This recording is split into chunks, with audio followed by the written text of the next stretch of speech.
Ila assoċjata mal-Enterprise of Malta, negozjanta, tmexxi kumpanija barranija, tħobb lil Malta u tipparteċipa wkoll dak li għandu x'jaqsam mal-ekonomija f'Malta.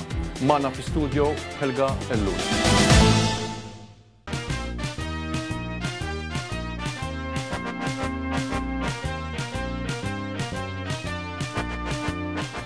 Il-karnival reġa' wasal u jekk trid tlisbaħ l-aqwa u l-akbar għażla ta' kustumi tal-karnival għal kull età, inkluż il-kbar, kemm għal beħ kif ukoll għal kiri, post wieħed. Dijeke, Siġġiewi, fejn hemmhekk isibu wkoll kull tip ta' aċċessorji li għandu bżonn il-kostum tiegħek.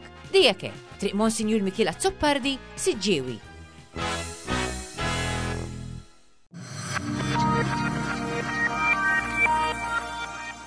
Xemx u xita, Alla jaf meta, it-temp jinbidel f'ħakkatajn, għalhekk trid taf fidejn l-esperti.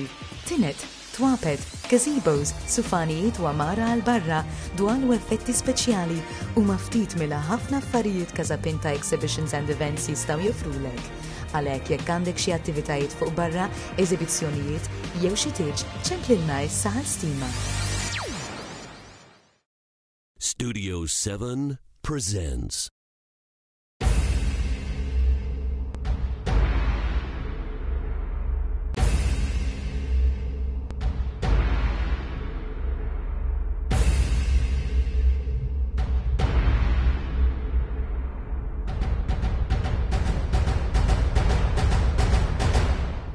want to emotionally engage your audience. We have the mindset to understand you. We have the enthusiasm to perform. Our work is all about passion, results, and success. Stress-free event organization, customized sales and installations, cutting-edge production services. Challenges are creative communication solutions. We work hard and efficiently. We are trained and exposed to the latest technology. Your achievement is our mission. We are passionate about you as you will be about us. Our synergy will energize, engage, and ultimately captivate your audience. Open your door to success.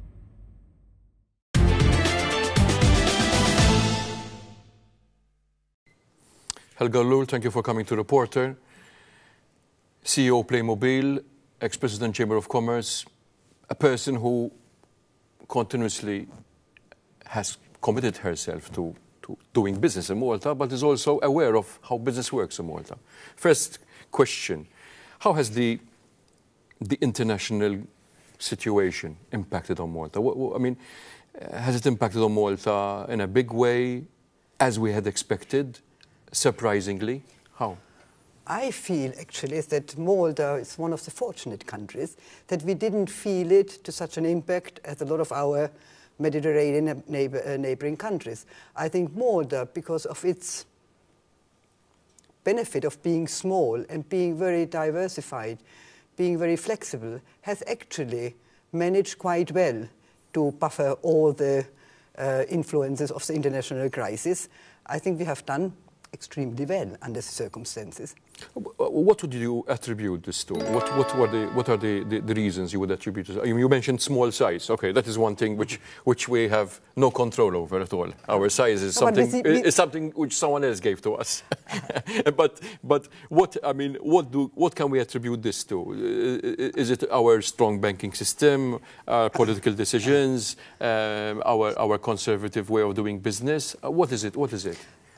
One of the things which you just mentioned, definitely, which has helped, is our conservative banking system, which we, as business people, sometimes were very critical of. But I think under the crisis way back in 2008, it actually has helped us. And we were glad that our banks were so conservative and we didn't have all these banking issues which the other countries had.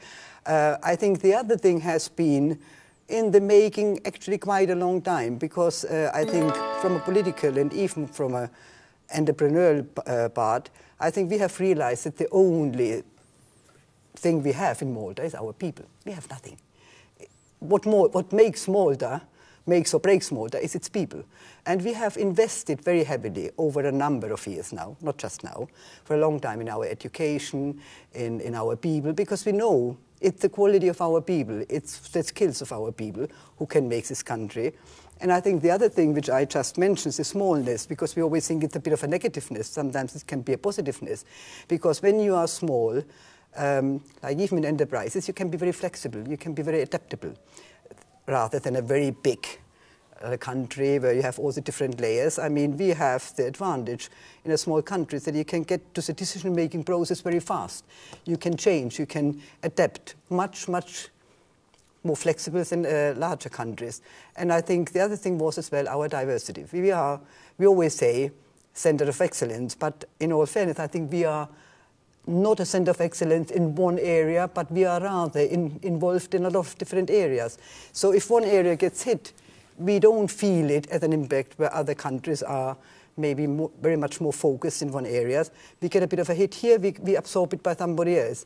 And in all fairness, there's the flexibility of our people. From your experience, and I know that you obviously have you meet people from other entities abroad. You've seen what's happening abroad. How bad is it just now in other countries? Well, I mean, obviously everybody, I think, and here I have to say something which you might not like, but media is as well a bit to be blamed. I think all we are hearing day in, day out is bad news only. So, I mean, the economy is very much driven on a mind frame as well, on a confidence of people. And the minute people are very unconfident, they start reacting by either saving, not spending, worried about their job. You spend money because you say, oh, I have a job.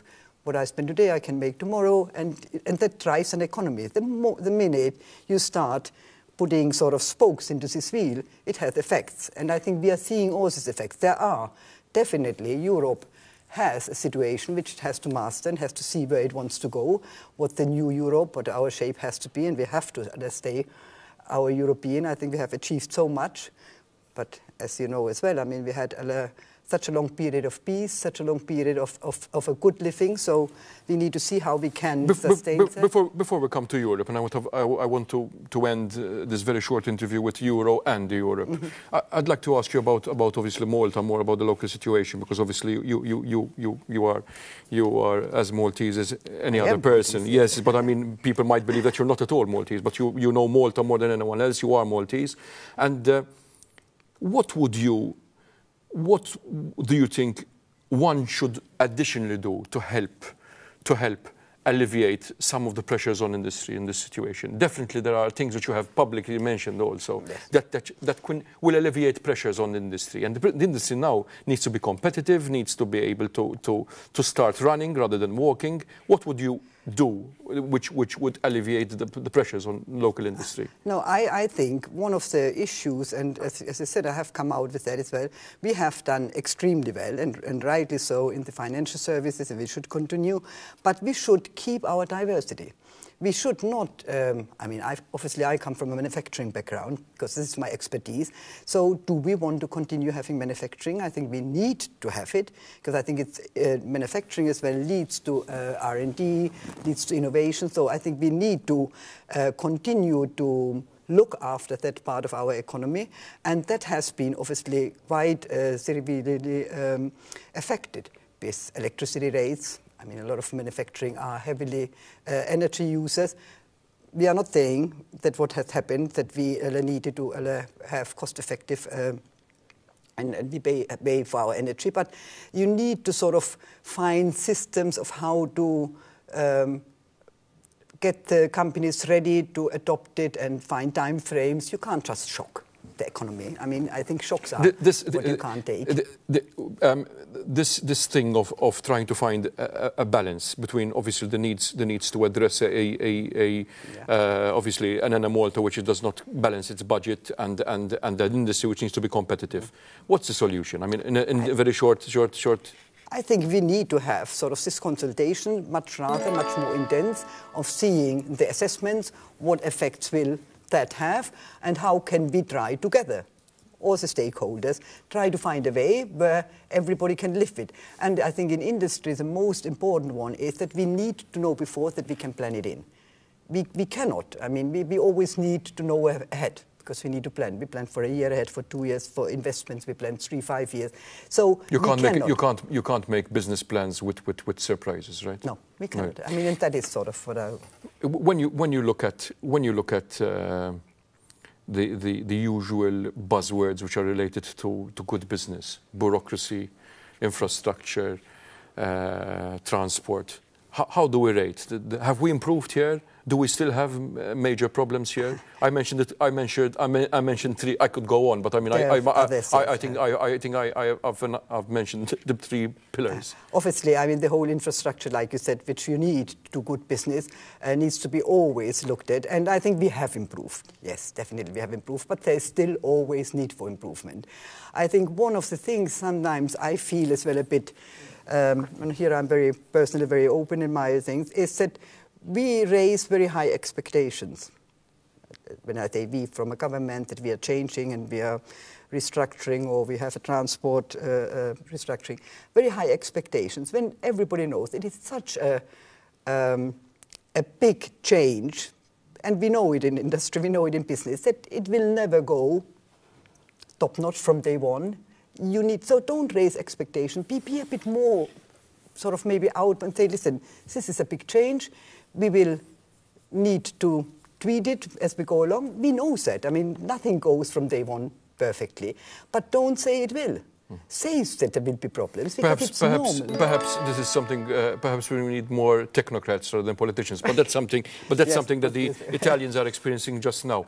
Let us talk about one of the most crucial issues just now. The issue of the euro and Europe.